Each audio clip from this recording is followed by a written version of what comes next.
நம்ம ஏன் over think பண்றோம் அப்படின்னா அது நமக்குள்ள இருக்கிற லேக் ஆஃப் கான்பிடன்ஸா கூட இருக்கலாம், இல்ல சில டைம் லேக் ஆஃப் கண்ட்ரோலா கூட இருக்கலாம். ஏதாவது ஒரு சிச்சுவேஷனை அகைன் அண்ட் அகைன் ரீப்ளே பண்றது, நம்ம என்ன சொன்னோம், நம்ம என்ன பேசணும், இந்த ஒரு விஷயம் இப்படி போயிருமா, நாளைக்கு இது இப்படி மாறிடும், இந்த மாதிரி எல்லாம் யோசிக்கிறது. That is called over thinking. ஆனா ஒரு விஷயத்த மட்டும் ஞாபகம் வச்சுக்கோங்க, இங்க ப்ராப்ளம்ங்கிறது நம்ம ஜாஸ்தி ஒரு விஷயத்தை பத்தி யோசிக்கிறதுனால கிடையவே கிடையாது.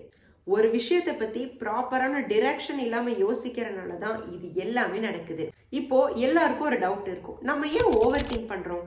ஃபர்ஸ்ட் ஆஃப் ஆல், ஓவர் திங்குங்கிற ஒரு விஷயம் நம்மள ஃபியருங்கிற ஒரு ஸ்டேஜ்ல போய் நிறுத்தும். சம்டைம்ஸ் இது நம்மளோட பாஸ்ட் எக்ஸ்பீரியன்ஸ்னால கூட நடக்கலாம். ஸோ இது எல்லாத்தையும் தெரிஞ்சுக்கிட்ட நம்ம மைண்டு தான் இப்போ இருந்து நீ சேஃபா பிளே பண்ண ஆரம்பிக்கணுங்கிற ஒரு விஷயத்த உங்களுக்கு சொல்ல ஆரம்பிக்கும். when life feels uncertain, our mind tries to control by thinking excessively. உண்மை என்னன்னு சொல்லி பார்த்தீங்கன்னா, நம்மளால எல்லாத்தையும் கண்ட்ரோல் பண்ண முடியாது, ஆனா you can control your action and your mindset. இந்த ஒரு விஷயத்தை நீங்க அண்டர்ஸ்டாண்ட் பண்ணிட்டாவே half of the battle you won. 60 daysல இதெல்லாம் ஸ்டாப் பண்ண முடியுமான்னு சொல்லி கேட்டீங்கன்னா, அதுக்கு 6 பவர்ஃபுல் ஸ்டெப்ஸ் சொல்றேன், கண்டிப்பா ஃபாலோ பண்ணி பாருங்க. that will really helps you to reprogram your mind. நீங்க ஓவர் திங்க் பண்ணும்போது அதை நீங்க நோட்டீஸ் பண்ண ஆரம்பிக்கணும். just catch yourself.